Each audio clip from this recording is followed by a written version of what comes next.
you're okay. Happy new month. Happy blooming season. Happy birthing season. You know, you see September is the 9th month of the year. And just like a pregnant woman carries a child 9 months in her womb, it is the time to bear fruits.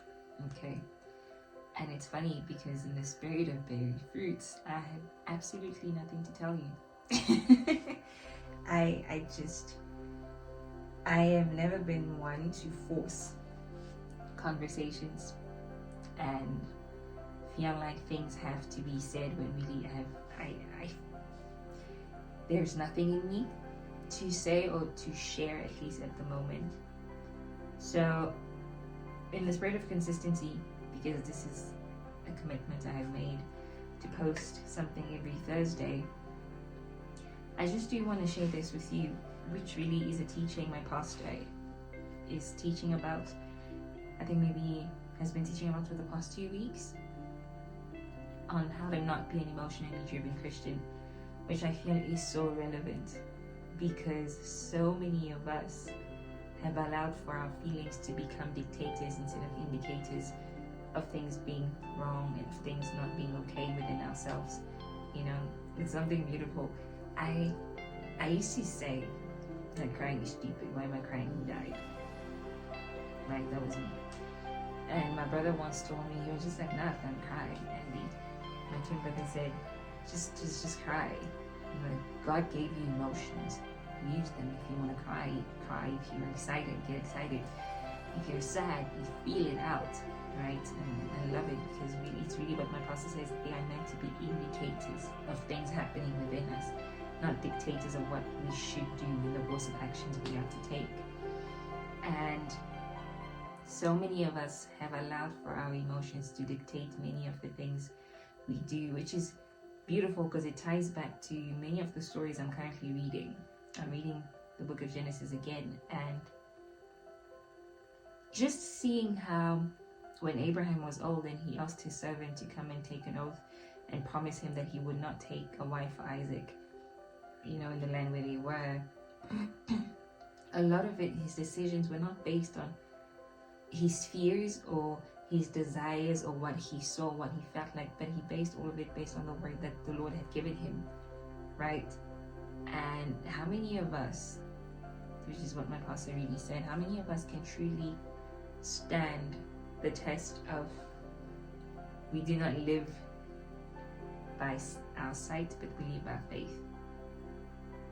Can you honestly say for the past 8 months of the year that the decisions you have taken, the things you have done, have been made with wisdom, through the leading and the guidance of the Holy Spirit, based on the words you know God has spoken over you?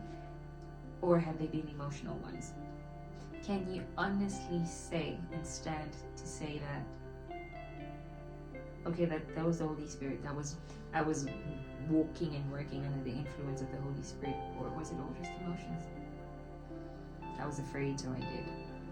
I was uncertain, so I did. I wasn't too sure, so I backed out.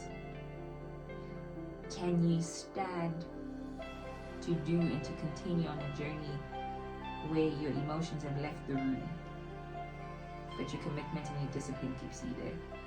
Are you committed enough? Are you disciplined enough to stand the test of time and to continue on a journey where the emotions that led you there aren't necessarily there anymore? Are you reactive?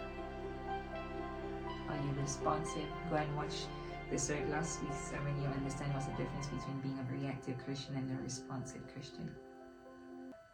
I think that's really all I had to say. I think it's been working my brain a lot to see that so many things, 8 months have gone. How many decisions can you honestly say were made in wisdom? And how many were made out of emotions, out of fear, out of uncertainty, out of not knowing? We've allowed for indicators to become dictators of our lives without realizing it. And we have given God and the Holy Spirit second room, so in the back seat, passenger seat. That's not how it should be.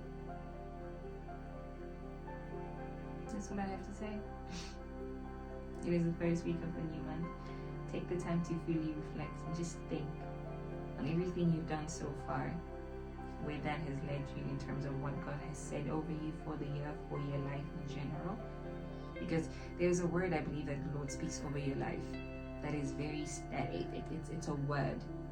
There will be seasons to lead you to the word. There will be events to mold you and shape you into becoming that. But there's a word. Have your decision, the things you've done, led you closer to that? Or have you allowed for your emotions to cloud the very truth you know? I'll tell you, I know I've done certain things that were just emotionally based.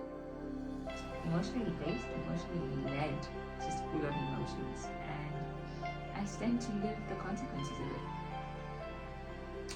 We have 4 months, because I'm counting the month of September before the end of the year. Can we challenge ourselves to not be emotionally driven Christians, but to be Christians who feel out their emotions, but are able to move past what they're feeling to stay true to the word that God has spoken over them. I'll see you next week Thursday, but until then, take care, don't forget to be kind, God bless you, and bye.